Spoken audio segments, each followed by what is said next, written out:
Somewhere in New York, after every alien invasion, every rampaging robot, every rooftop fight that ends with a building missing a wall, there's a Tuesday morning where someone has to show up with a clipboard and figure out who pays for it. That is where this story starts. Chapter: A company built on broken buildings. Picture a city that gets destroyed, at least a little on a fairly regular basis. Not once, not as a rare tragedy. Regularly, the way some cities deal with hurricanes or heavy snow. In the Marvel Comics universe, that city is New York, and it has been getting hit by super-powered fights since the 1960s. Every one of those fights leaves something behind. A hole punched through 6 floors of an office building. A subway tunnel that used to be intact. A department store window that a giant robot fell through. For a long time, comic books mostly ignored this. A hero throws a car at a villain.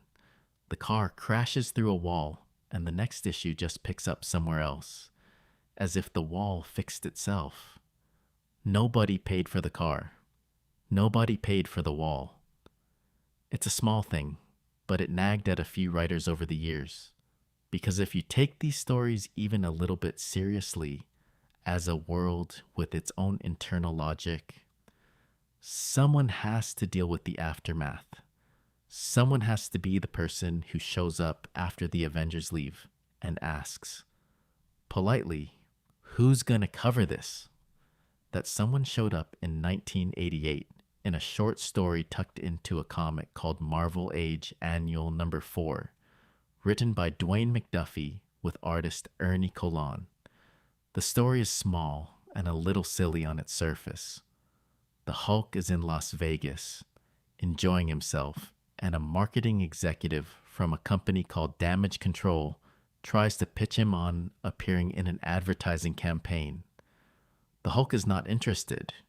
He rearranges the executive rather forcefully and has him removed from the casino.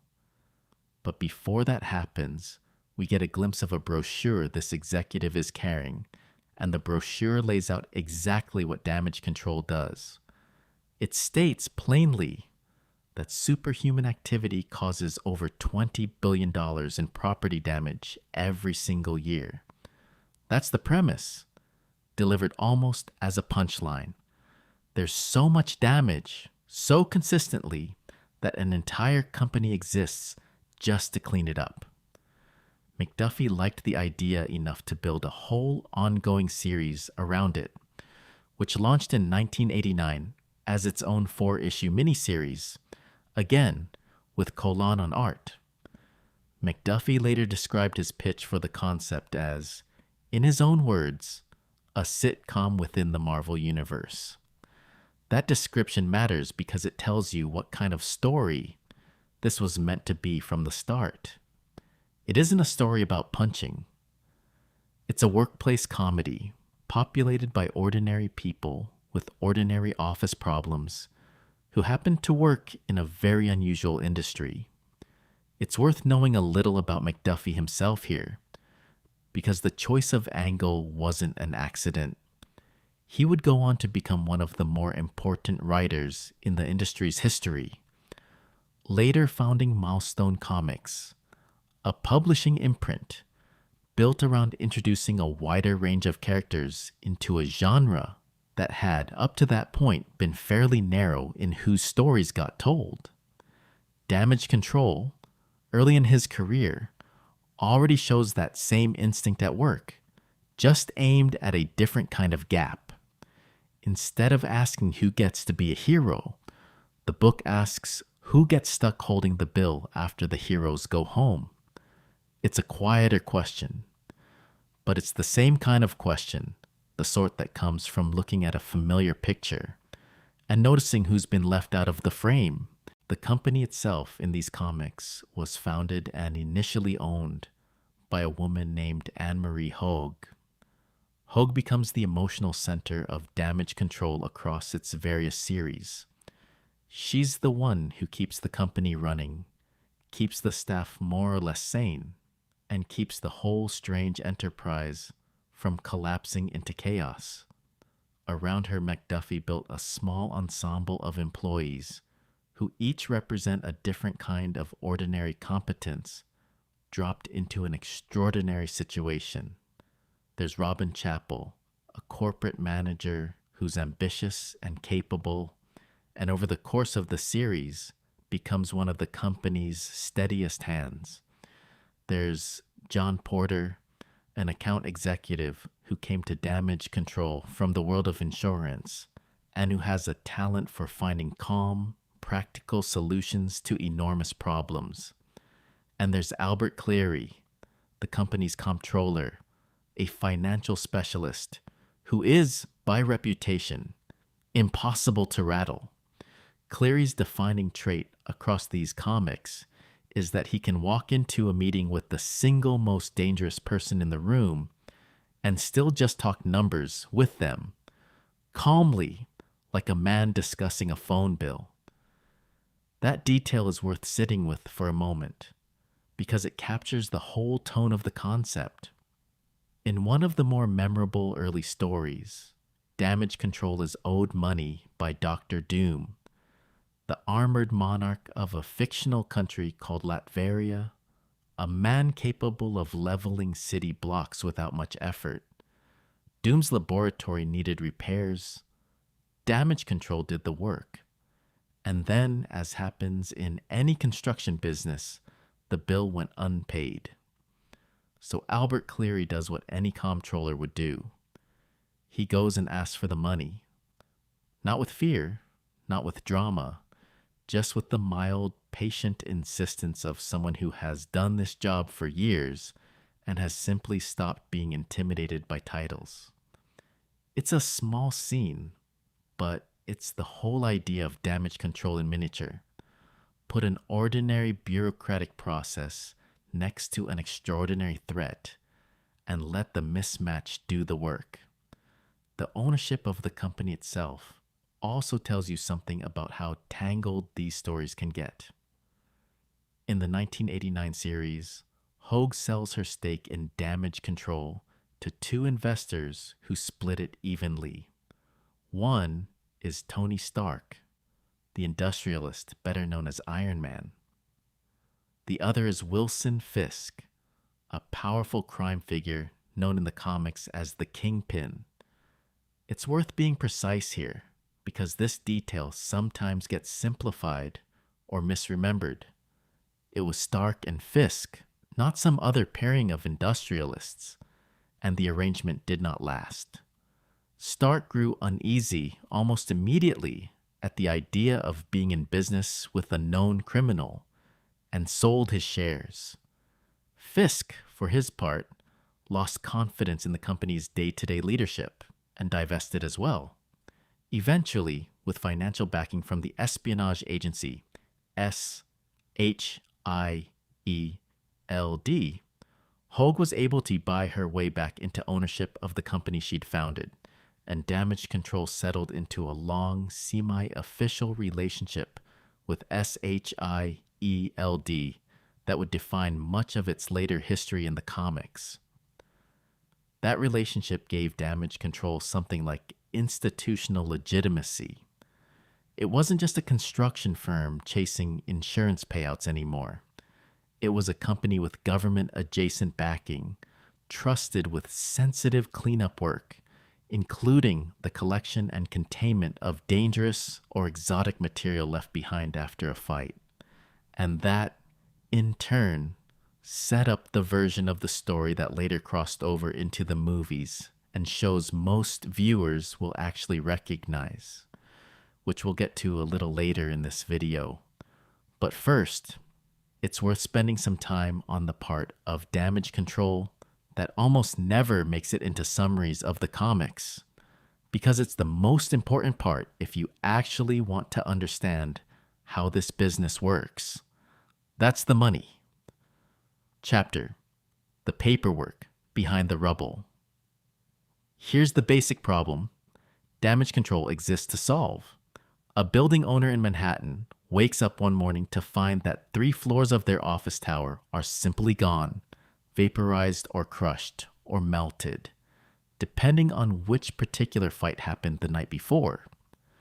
Ordinary property insurance, the kind that covers fires and burst pipes, and the occasional car crashing through a storefront, was never designed for this.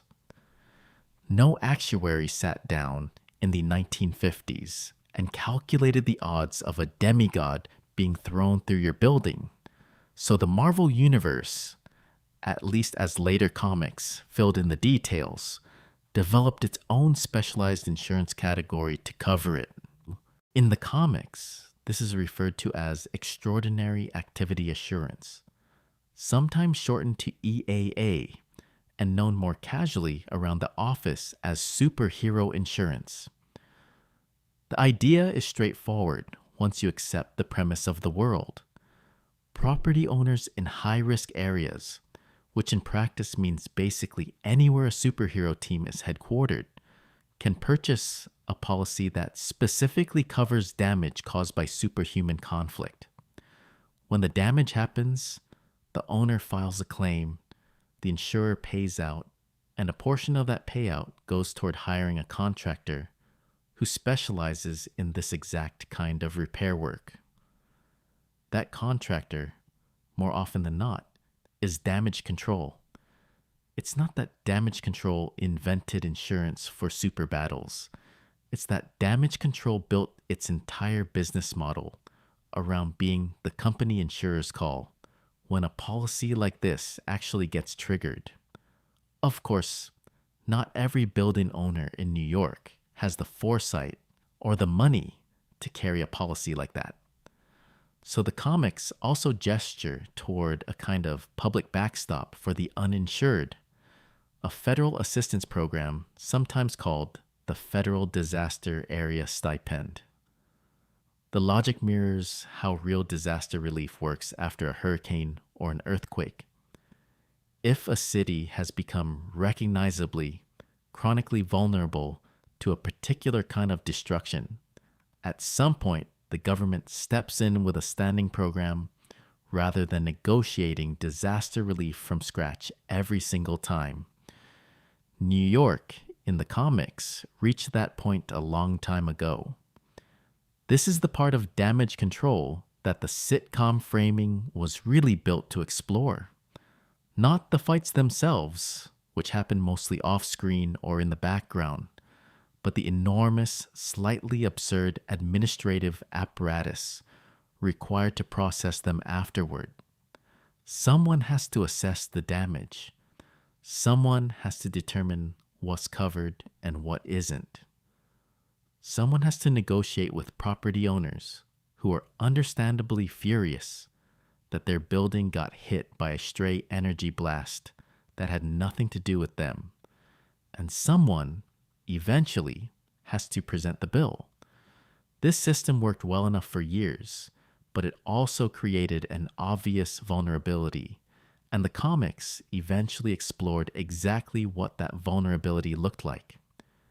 In 2006, damage control became entangled in one of the most consequential storylines in Marvel history, a crossover event called Civil War. The event itself was triggered by a catastrophe in the town of Stamford, Connecticut, where a group of inexperienced young heroes called the New Warriors got into a fight with a villain named Nitro. Nitro's power lets him explode, essentially at will, and in this particular fight, he detonated with enough force to level several blocks of the town, killing a large number of civilians, including many children at a nearby school. That single event was horrifying enough in the comics to trigger a piece of legislation called the Superhuman Registration Act, which required anyone with powers to register their identity with the government. It's the direct comics ancestor of an idea you may already be familiar with from the movies, which we'll come back to shortly. What connects this to damage control is a detail that didn't come out until later. Wolverine, investigating Nitro after the Stamford incident, discovers that Nitro had been supplied with a performance-enhancing chemical, a kind of mutant growth hormone that made his explosion far more powerful than it otherwise would have been. Tracing the source of that chemical leads Wolverine to Damage Control itself, which by this point had been taken over by a private investor named Walter Declan. Declan, it turns out, had realized something deeply cynical about the company's business model. If Damage Control profits from cleanup contracts after superhuman disasters, then more disasters mean more profit. So Declan had quietly begun supplying villains, including Nitro, with equipment and enhancements, essentially manufacturing demand for his own company's services. This is Damage Control at its darkest moment in the comics. And it's worth including here because it says something honest about any institution built around cleaning up other people's chaos. If your revenue depends on catastrophe, there is always a temptation, or at least a structural risk, that someone inside the organization starts seeing catastrophe as a resource instead of a tragedy. Wolverine's response was direct. He launched what amounted to a one-man sabotage campaign against Declan's version of Damage Control, destroying equipment, disrupting contracts, and nearly bankrupting the company in the process. It worked. Declan was ousted, and Anne-Marie Hogue, the original founder, was reinstated at the head of the company with help from Tony Stark, who by this point had reason of his own to want Damage Control cleaned up and trustworthy again. From there, the comics spend the next several years rebuilding Damage Control's reputation, and in the process, the company's role actually grows. A new division focused specifically on search and rescue gets introduced in a 2006 story called The Irredeemable Ant-Man, reflecting the idea that Damage Control isn't just about repairing buildings anymore. It's about finding people who might still be trapped in the wreckage. That expanded role gets tested at scale during a later crossover called World War Hulk, in which an enraged Hulk devastates large parts of Manhattan. Damage Control plays a central part in the cleanup that follows, working more closely than ever with S.H.I.E.L.D, and even helping to recover strange alien technology left behind in the wreckage. Technology that, in true comic book fashion, tends to cause its own problems down the line. By the time Damage Control shows up in later comics, it's less of a punchline and more of an institution trusted enough that actual superheroes, including the demigod Hercules and a hero called Tom Foster, work alongside its staff directly. Hercules, in fact, ends up on the payroll after a lawsuit over an excessive force complaint drains a good portion of his personal wealth, and he spends a stretch of his life doing ordinary construction and demolition work for the company, which is its own small joke about how even a demigod isn't exempt from having to earn a living once the myth-making stops. The company's reach by this point extends well past its original construction and insurance niche. During a 2011 storyline called Spider Island, in which a strange contagion turns much of Manhattan's population into spider-like creatures, Damage Control crews are shown working alongside the city's heroes to clean up the physical wreckage of a giant spider monster rampaging through the streets, while also handling the deeply strange logistical side effect of that story, which involves distributing replacement pants to the many New Yorkers whose clothing didn't survive their transformation. It's a small, almost throwaway detail, but it captures something true about the company's actual niche. Damage Control was never really about the monsters. It was about everything a monster leaves behind that nobody else wants to deal with. It had gone from an ensemble of overwhelmed office workers dealing with an absurd premise to something closer to what its MCU version would eventually become, a genuine piece of governmental infrastructure. And that's where the story crosses over from the comics page to the screen. Chapter: The Department Arrives. The version of damage control most people actually know comes from the movies, and specifically from a single, quiet piece of world building tucked into the opening minutes of Spider-Man: Homecoming, released in 2017. To understand why it's there, you have to go back 5 years earlier in the story's own internal timeline, to the Battle of New York. In the first Avengers film, an alien army called the Chitauri pours through a portal into Midtown Manhattan, and the newly assembled Avengers fight them off in a battle that levels a startling amount of the city. Streets are destroyed. Buildings collapse. A Chitauri mothership crashes. And once the fighting stops, and the cameras, in-universe, stop rolling, someone still has to clean all of it up. In the movies, this cleanup effort initially falls to a patchwork of private salvage contractors, small companies, and independent crews who move in to clear debris and, in some cases, quietly pocket alien technology they find along the way. One of those contractors, we learn in Homecoming, is a small salvage operation run by a man named Adrian Toomes.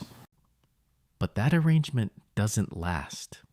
In the wake of the invasion, the United States government forms a new agency specifically to handle the cleanup and containment of superhuman disaster zones, an organization called the Department of Damage Control, created as a joint venture between the federal government and Stark Industries, Tony Stark's own company.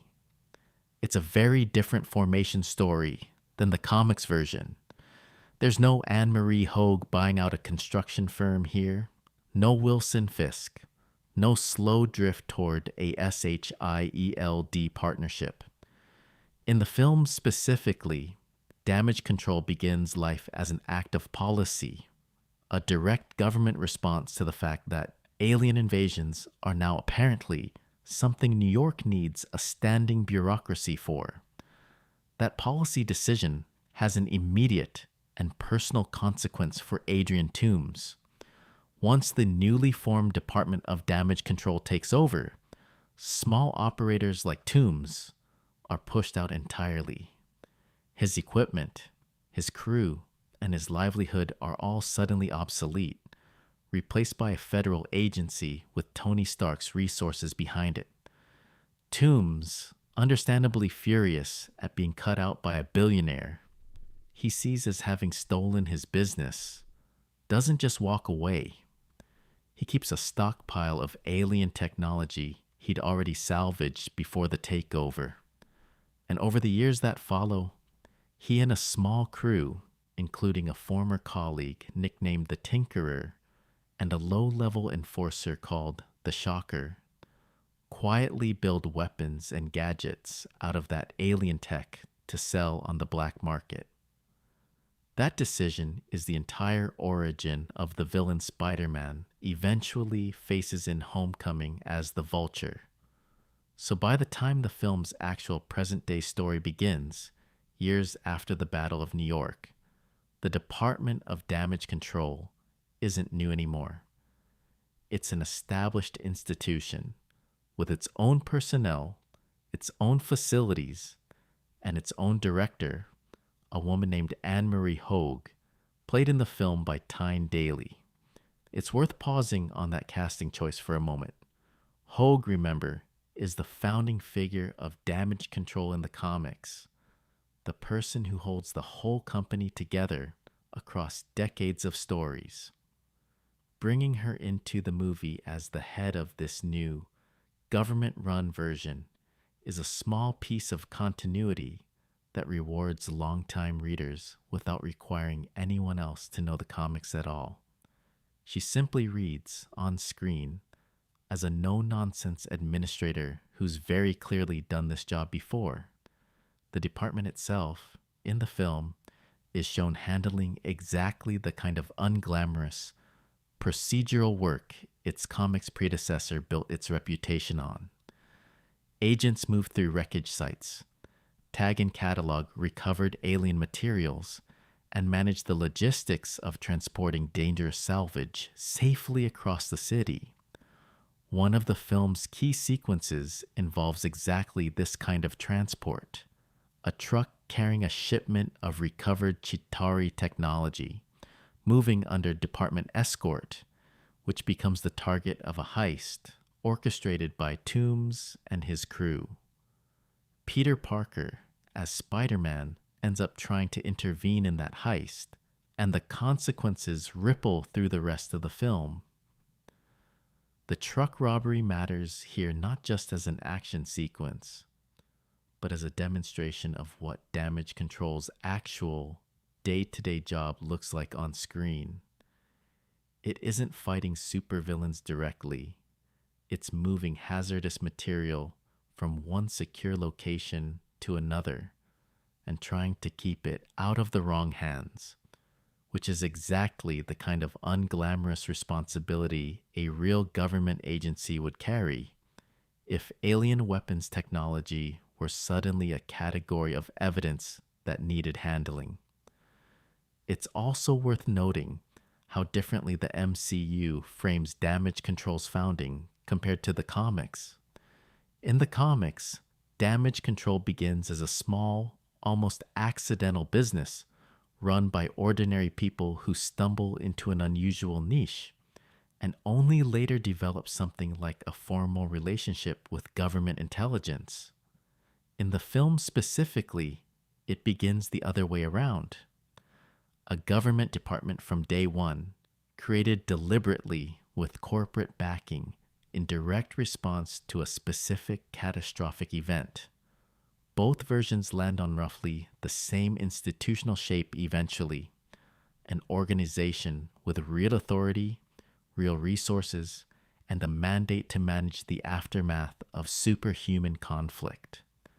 They just get there by very different roads, which is a nice example of how adaptations can honor the spirit of a concept while changing almost everything about its details. That authority expands even further in the Disney Plus series that followed. In Ms. Marvel from 2022, Agent Cleary resurfaces, this time investigating reports of superhuman activity connected to a teenager named Kamala Khan in Jersey City. By this point, the department has built something new, a supermax prison specifically designed to hold people with powers, a piece of infrastructure that didn't exist earlier in the story, and signals just how seriously the government now takes the idea of superhuman containment as a permanent, ongoing need rather than a one-time cleanup job. The show also introduces a second agent, Sadie Deaver, whose more aggressive instincts lead her to order a raid on Kamala's school without proper authorization. Cleary relieves her of duty for overstepping, and the department pulls back from Jersey City entirely, a small but telling detail. Even within the story, the show seems interested in drawing a line between reasonable institutional caution and outright overreach, and in showing that the department, as an institution, is capable of correcting itself when an individual agent goes too far. That same supermax facility reappears in She-Hulk, Attorney at Law, also from 2022, where it holds Emil Blonsky, the reformed villain known as the Abomination, following his rampage against the Hulk years earlier. Jennifer Walters, a lawyer better known as She-Hulk, represents Blonsky in his parole hearing and eventually secures his release. It's a small courtroom drama, But it matters here because it shows the Department of Damage Control from yet another angle, not as the agency doing the arresting and not as the agency doing the cleanup, but as the institution now responsible for long-term custody, parole review, and the day-to-day administration of what is essentially a specialized prison system built around a category of person that didn't legally exist a decade earlier in this timeline. So across roughly a decade of in-story time, the Department of Damage Control moves through a fairly clear progression. It starts as an emergency response to a single alien invasion. It becomes a standing salvage and containment operation. It grows into something with police authority, capable of arresting private citizens. And it ends, at least so far, running its own prison system for people whose only crime, in some cases, is simply having powers the government has decided to treat as a threat. None of that mirrors the comics exactly, where damage control mostly stayed a construction and insurance operation with a loose S.H.I.E.L.D affiliation. But both versions are telling a version of the same underlying story. Once you accept that a world contains people capable of leveling city blocks, you also have to accept that someone, somewhere, is going to build an institution to manage that fact. And that institution's job is never going to stop growing.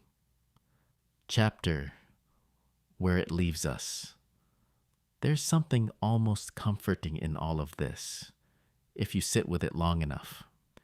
Every institution in this story, whether it's a small construction company run by an overworked woman with a clipboard, or a federal department with its own supermax prison, exists for the same basic reason.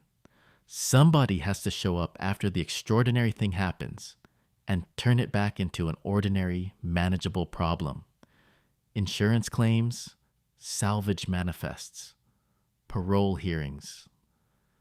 It's the quiet, unglamorous work that makes a world full of gods and monsters livable for the people who have to keep going to their jobs the next morning. Damage control started as a joke about how strange it would be if superhero comics took their own collateral damage seriously. It ended up becoming one of the more thoughtful pieces of world building in the entire Marvel universe, on the page and on screen, precisely because it refuses to look away from the aftermath. The fight is the easy part to tell a story about. The paperwork afterward, strangely enough, might be the more honest one. That's where we'll leave it for tonight.